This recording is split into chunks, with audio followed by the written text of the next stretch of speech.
Greetings and welcome to Decadent. So this is an early access demo of this noble family RPG-like game, as far as I can tell. I didn't look too much into it because I figured we'll just give it a go, do a showcase episode on this and see how we feel on. Mike, if it's good, I'll probably keep an eye on it for when the full release pops in, but in the meantime, we're just gonna show in here. We'll just do showcase. Alright, well, it just goes in. Tireless, Nostradamus. Choose a talent. Reduce the requirement for hero parameters to choose a complex action.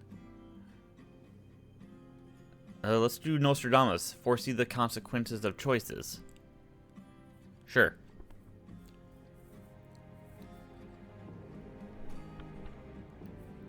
Oh, we get to play as an actual child. Okay. You, infant, 0 years old. No intellect, no agility. Wow, did not even give like a preamble. Life path. Family tree. I mean, I'm pretty sure if we continue it would give us the preamble, but let's see here.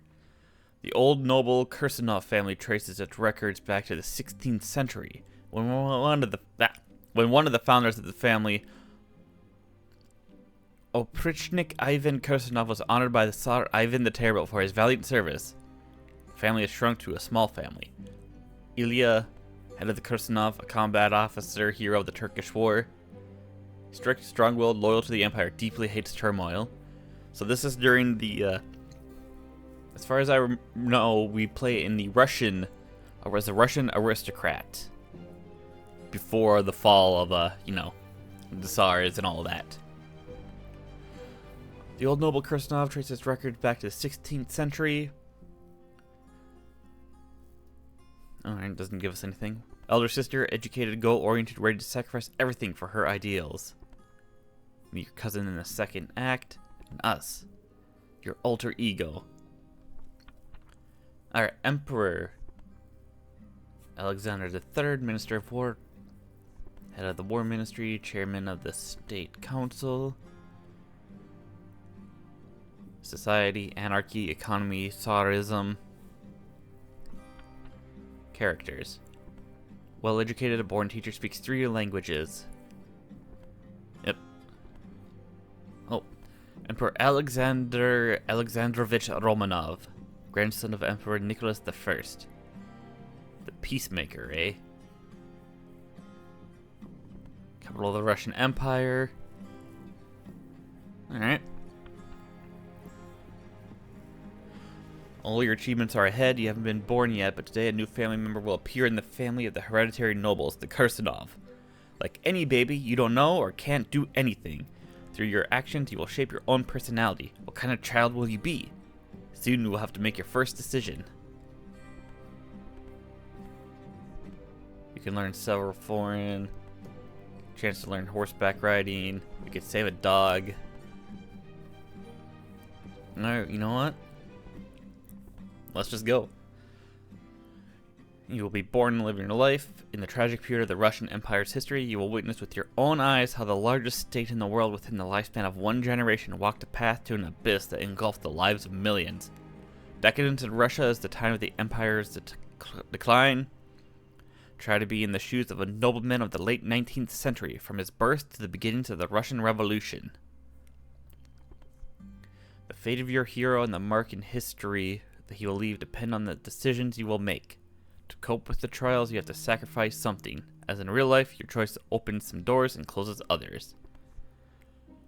Develop the qualities that seem most appropriate, and remember that the role of personality in history is enormous. Perhaps you will be able to change the course of history, but at what cost? Alright. You are a decadent. You have gone through the cycle of birth and death countless times. Your soul is so ancient that it has already lived thousands of lives, and each time you start from scratch, remembering nothing, understanding nothing. In your subconscious, an echo of past lives sounds, like wind playing with the leaves of an old tree. The world calls, but its meaning is still hidden. Something deep inside you knows this is the key to your destiny. A feeling of awakening after a long sleep. A new life greets you. Although your essence is like a blank parchment for now, memories, like ink, will fill it, and you will regain your true nature. Someone's confident hands brings your fragile body into the light. The world opens up before your astonished gaze. The sharp sounds of scissors. The umbilical cord is cut. Silence. It's time to spread your wings and step into the unknown.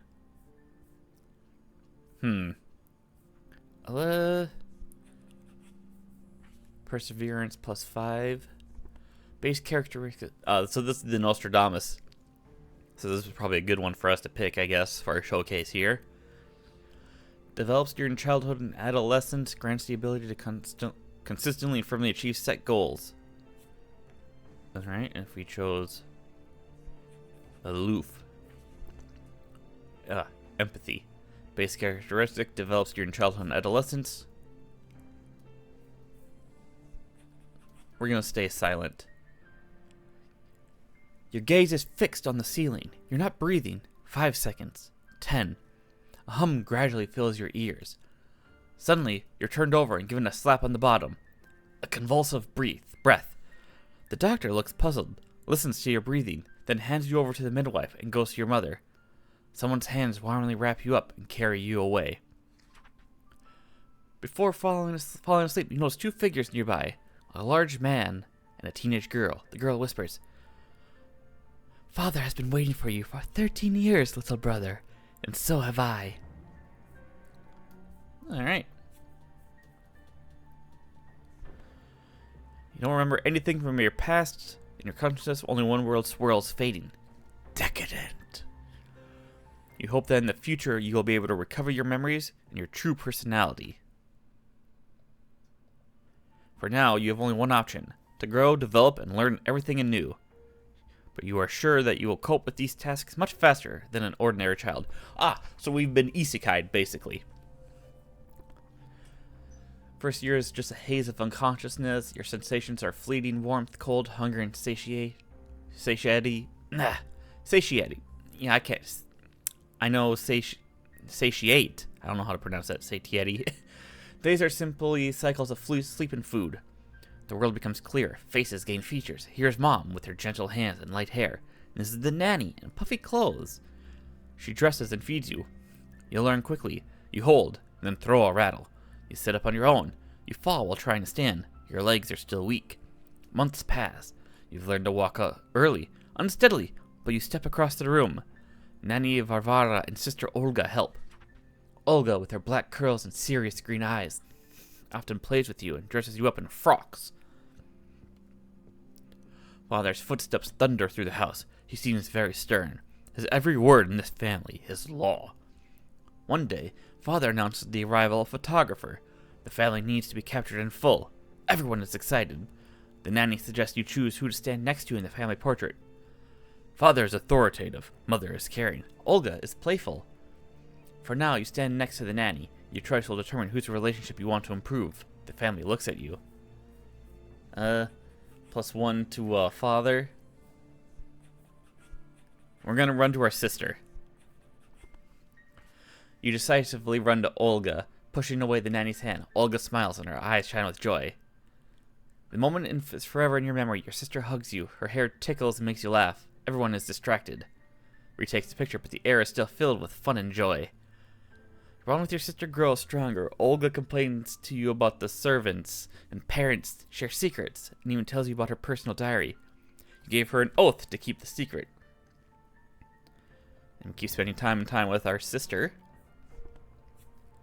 So that's nice. No, now we're 2 years old. Gradually you grew stronger. Learn to run and jump well. The surrounding world increasingly reveals itself to you in all its beauty. You are from the noble Kirsanov family, one of the ancient noble families of the Russian Empire. Your family is not very large. Sorry. Oh. Guess we accidentally skipped over Father Mike. Sorry, I can't. Alright, apologies for that. My nose is acting up here. Maria Nikolovna, a fragile blonde with thin fingers and gentle gaze. Educated, intelligent, and well-read. Her care is your stronghold. Your servants whisper that Maria Kirsanova after a severe illness 10 years ago, could no longer have children, and the fact that you were born is a real miracle. You have an older sister, Olga. She loves to read, draw, and play music. Although there's a big age difference between you and your sister, you love to fuss and play with her. Olga is very curious, but also persistent and sharp in her judgment. Your old mansion on the Fontanka embankment is an island of the past in the changing St. Petersburg. Chandeliers softly glid the walls. Here, the aromas of bygone times mixed with the spirits of the new era. Guests are gathered for your 3rd birthday. Laughter, conversations, rustling of dresses, men with cigars and women in beautiful dresses congratulate you. Ancestors from portraits watch from above. A huge cake with 3 candles is rolled into the great hall. Stand next to father. Guests admire your self-control and say that you behave like an adult. However, you quickly tire from the excess attention. The nanny changes you into pajamas and puts you to bed. Parents enter the room before bedtime. Mother kisses you goodnight. Father whispers about tomorrow's surprise. Fall asleep to the echoes of merriment through the walls. In the morning, you wake up before everyone else. A puppy sits in the doorway. A strange, long nose, black with gray speckles. This is the promised gift from your father, a Russian greyhound. You touch the side of your new pet with the tip of your finger. He pricks up his ears and sharply raises his head. The puppy barks cheerfully. Oh. You're infinitely happy with the gift. In the puppy, you seem to see a reflection of yourself, both so young. His intelligent look delights you. You named the puppy Max. How will you spend time with your new pet? Ooh, train together. Agility. Master new skills and respond to non-standard situations. And that's the empathy. And that's the perseverance. We're going to train together. Get some agility. You ask your parents to allow you to walk with Max. Under the supervision of your sister and nanny, every day you take the puppy to the square near the house. There, you fully immerse yourself in childish games with them. You compete with Max, trying to outpace its quick steps. Your weak child's body gradually gains firmness and agility. With each day, you become faster, more flexible.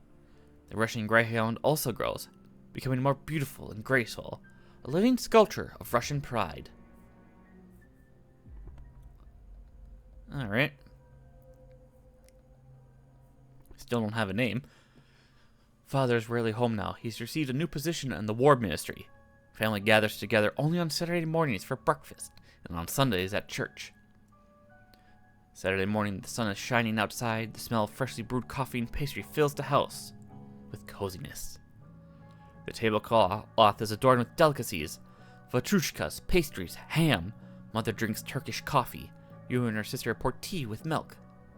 Heavy footsteps. Father is in a new dress uniform with medals. He sits at the head of the table, but his thoughts are somewhere far away. Olga, I've heard rumors that you're communicating with beggars again. We've already discussed that this is inappropriate for a girl from a noble family of your age. Sister freezes. Her eyes darken and her gaze becomes distant.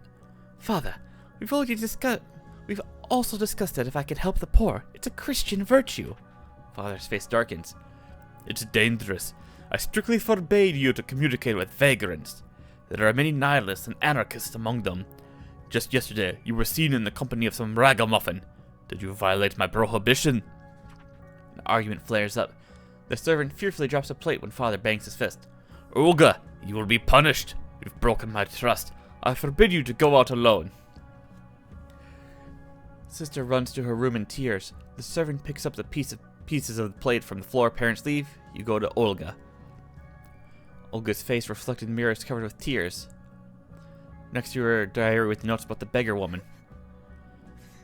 Through tears, your sister recalls how she accidentally met a pregnant homeless woman. She's due to give birth soon, but has no money. And the beggar woman simply wants to get rid of the newborn child because she can't support it. Ooh, she's very eager to give her own money to the beggar woman. Jewelry. Influence father, ask mother for help. +5 intellect. +5 charisma.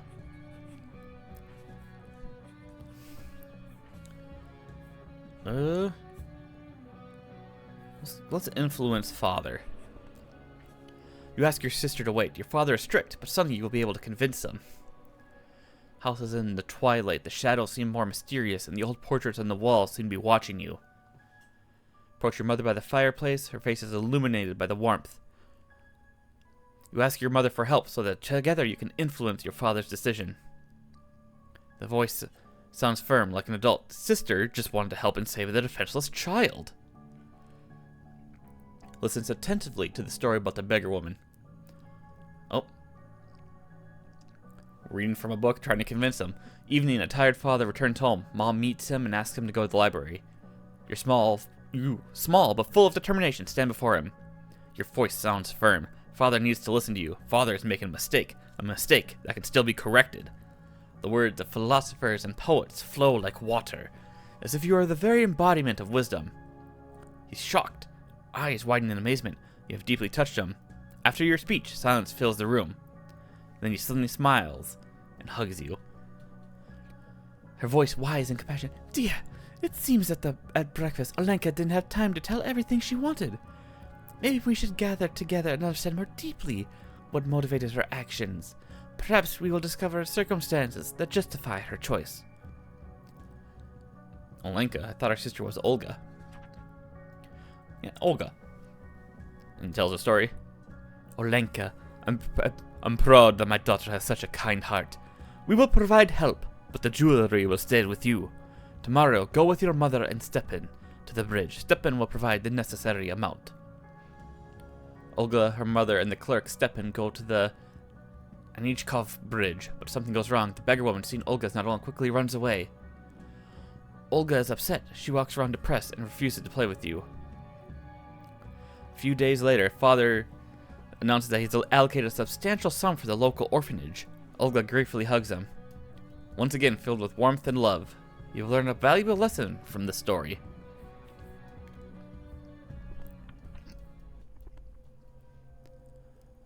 The last days of summer are fading. Clouds gather over the city, carrying away the warmth. Your home, this ancient mansion by the embankment, seems to have come alive, as if it harbors a secret. The New Year celebration marked in the church is approaching. You are 5 years old. You stand on the threshold of the unknown and discoveries. Near the church, not far from your mansion, there's a school where older children will start attending. You will grow up and go to the gymnasium. It's better than the church school. Not everyone gets in, but you will. After all, your father is a respected man. In the meantime, you show your parents in every way that it's time to teach you to read and count. Mom has doubts, but eventually decides to try. A teacher, Nikolai Ivanovich, has appeared in your house, an elderly, stern man with a large beard. Mornings are now devoted to arithmetic, followed by reading. Reading is still difficult for you, but you've grown to love arithmetic. Today, before leaving for home, teacher Nikolai Ivanovich gave a big assignment for tomorrow. You start with the math problems first. You solve them with ease. Suddenly, Olga appears in the doorway, looking like a fairy in her dress. Her voice sounds like music. She invites you to walk by the Winter Palace with the dog. Ooh. Play with sister. Get some agility. Make a gift for mom. Play a prank. Continue reading. Let's play with our sister. Instead of a walk, you suggest that your sister teach you to play tip cat. Olga agrees. You organize a small tournament in the yard. At first you will act uncertainly. The stick cat slips away from you, but your sister gives advice. Gradually you begin to better understand. Alright. I suppose we should probably invest in some intelligence at some point. Tired but content, you go to have lunch.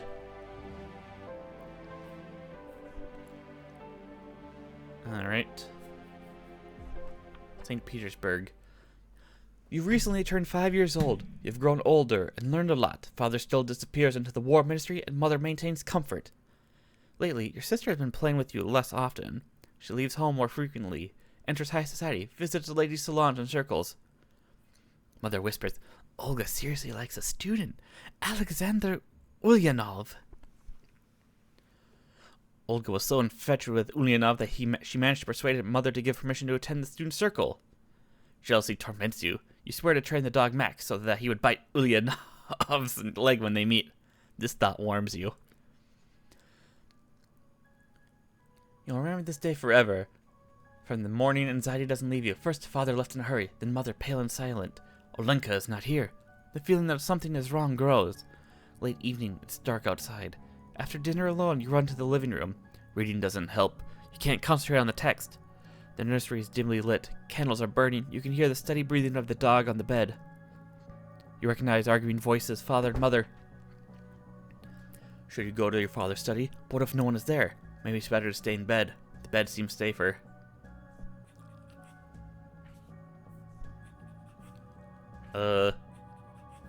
Mom will give a +1, and we would gain some empathy. No, we need to leave the room. The dog follows you, but at the command lie down, it settles on the floor with offended eyes. Faintly hear your parents' voices. You freeze in indecision. You haven't heard your sister's voice, so she didn't return with your parents. With this realization, you go cold. Your legs feel like lead. Your heart is pounding. What is happening? Is something wrong with Olga? Maybe her room will reveal secrets. Olga. Yeah, let's go +1 with the relations. I'm just curious here. Oh man. Olga looks serious. Yeah, we need to start getting intellect anyway. The door handle is cold. The hinges barely creak. The air is filled with the scent of your sister's perfume and the smell of ink. Feel that a secret is hidden somewhere here. You light candles, begin your search. Notebooks in French, handwritten poems, books, pencil drawings. Olga's hiding place. Roughly sewn brochure title, Narodanya Volya, the People's Will. Oh, to dear Olenka from Sasha. With spiritual strength and the awareness of our righteousness, we shall prevail. And Mr. Someone named Sasha is often mentioned. You remember that your sister was infatuated with this Alexander Ulinov. Yes, that's him. There's some marks and angles. Oh boy, oh boy. Often mentions the forbidden word terror. Adults whispering with anxiety. You understand your sister's done something terrible. She won't come back. You blow out the candle and you go back to your room. In the morning, the first thing you do is hide the diary from your father. You're sure your sister wouldn't want anyone to read her diary. No one disturbs you until lunch. Then your father comes in the room and informs you that you'll have to be alone until evening. The maid will feed you. Serves you lunch and informs you Olga has been arrested for planning to assassinate the emperor, and she will soon be hanged. Whoa! I thought it was just going to be like a protest or something, but... Oh.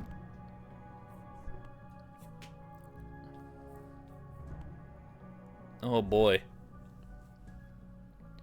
Olga is in prison under arrest, and her parents are doing everything possible to save her life. Maria Nikolaevna goes to visit her daughter in prison to persuade Olga to testify against the other conspirators.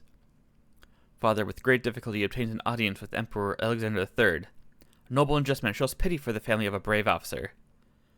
He accepts her petition for pardon. The court commutes Olga's death sentence to life hard labor, but Alexander Ulyanov and other members of Narodanya Volya are executed. Olga blames herself for betraying her friends. She is sent to hard labor. The family will never see her again. The Kirsanov family loses its reputation and position in society. Ilya Petrovich is forced to retire from military service. The family decides to sell the mansion and leave the capital. Well,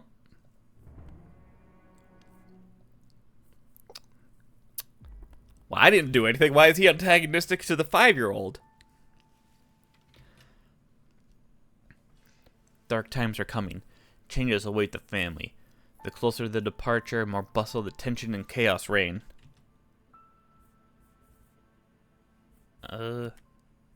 Okay, so we can save. We do have a save, so we can... I just wanted to double check. Surrounded by packed trunks, the luxurious mansion now more resembles a homeless shelter. It's amazing how little you can take with you. Books, toys, clothes, everything must fit in modest trunks. Life has shrunk to these items. Mother, with Olya's To be fair, I'm not going to say anything, but it is a Russian game, and I believe the translation is not 100%. But I could just be wrong, and I just don't know anything about Russian names, so. Ilya, this is all that's left of our daughter. We can't leave it here.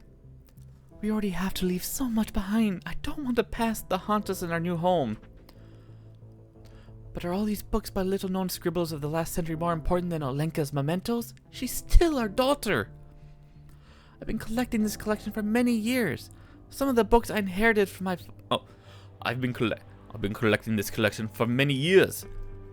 That's not the voice I was giving to Dad at first. I inherited from my father, and you're suggesting I exchange my heritage for a dubious memory of the reason for my retirement? So that our son, looking at this, would absorb her views?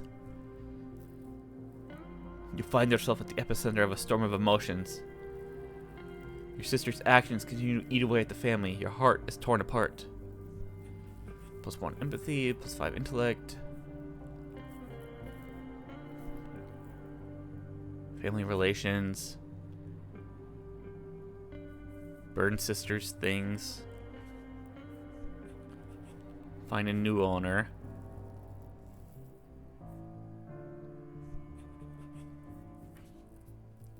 Nah, we're gonna keep the sister's belongings. Doing the right thing. At the outbuilding, you find Olia's things abandoned to their fate. Among the dresses and letters is a happy family photograph. You choose the most important things. Memorable trinkets, notebooks, a book of poems. Replacing your own toys and books. Each item left behind is a bitter loss, but you can't forget your sister. She was a part of you, more important than any toy or book. After everything is ready, you whisper to Mom, "Follow me." Seeing Olia's things, she cries, but these are tears of gratitude and love. Hugging you, your mother gradually calms down. You become even closer. Neither father nor anyone will know about your secret, which will leave for Simbursk tomorrow.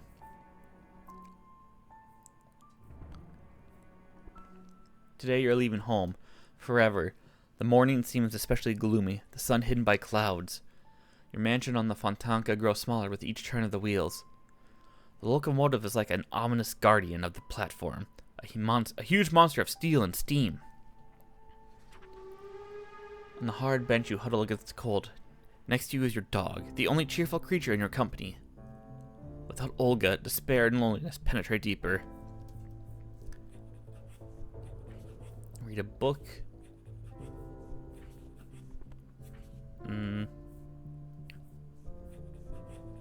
Let's pay attention to the dog. You give Max some additional training. You take your mom's ball of yarn and push it under the dog's nose. Let Max remember the smell. Not understanding what's happening, you hide the ball and quietly command him to search. Apparently, but instead of searching, he rushes to the carriage door, apparently deciding this is a game of tag. Finally, he finds the hidden ball of yarn, and apparently the world has changed. You praise Max and give him a treat. You're both happy. This moment you realize the journey to Moscow brings not only sadness, but also opportunities for adventures and discoveries. Alright, before we do anything. Still us. Ignorant, unremarkable, aloof, spineless.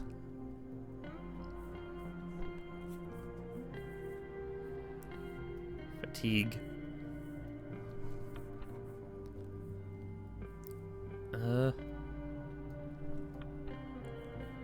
No. No, nothing in Moscow yet, huh? Alright. City noise crashes over you. Carriage horns, horses neighing, the hums of voices. Unfamiliar dust stings your eyes. You stand in a huge square between three large stations, struck by their grandeur. These are the ones your father told you about. The old Nikolaevsky, the Novorossiysk, and the most beautiful Severny. Faced with the stone and a tower. Ah, there we go, Moscow, the ancient capital of Russia.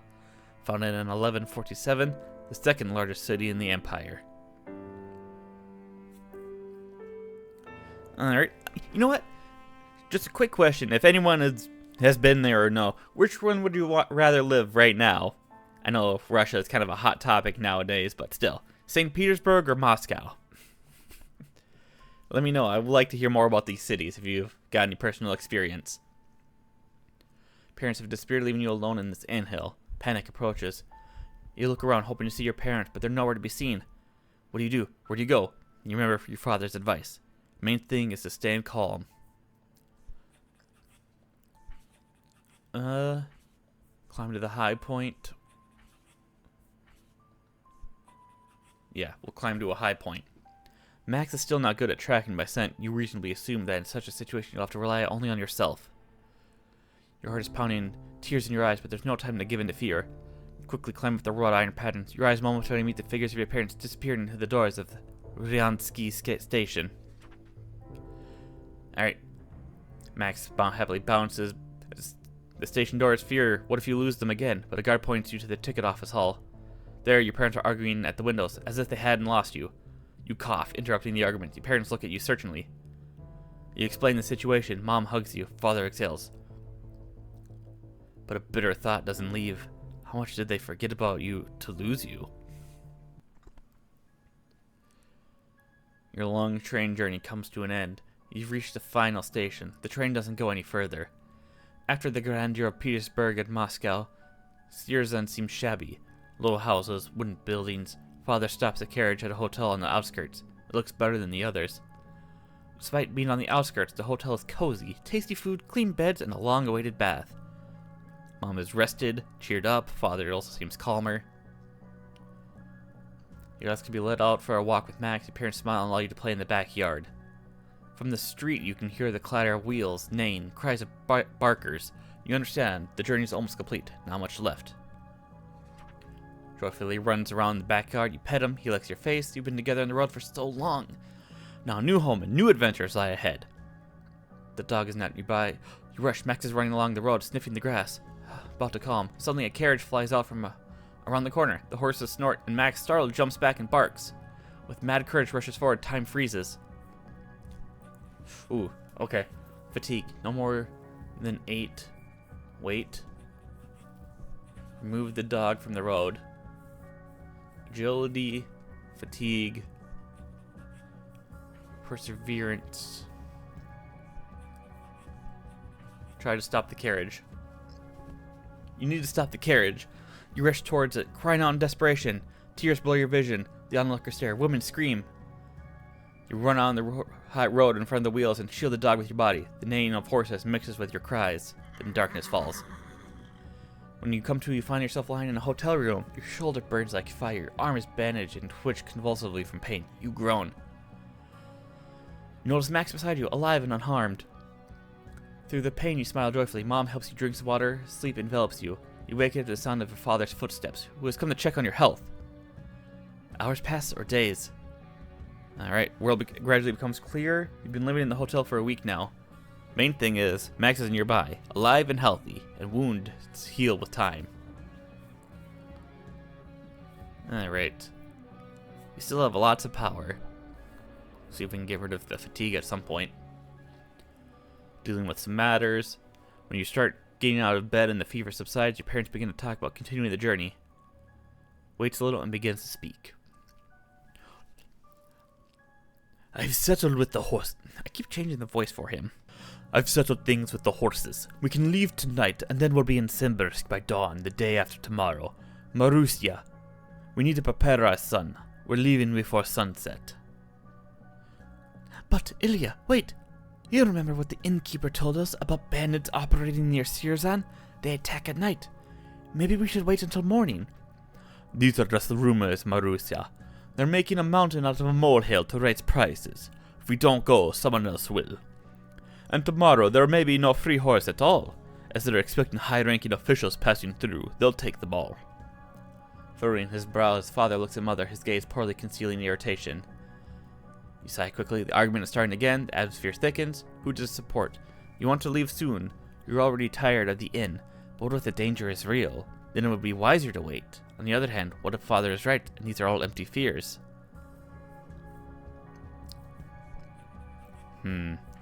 Oh, we would lose. +1 stability. Alright, what do we get? +5 perseverance, -2 wealth, +1. So we would be in poverty. It might be good to save the money.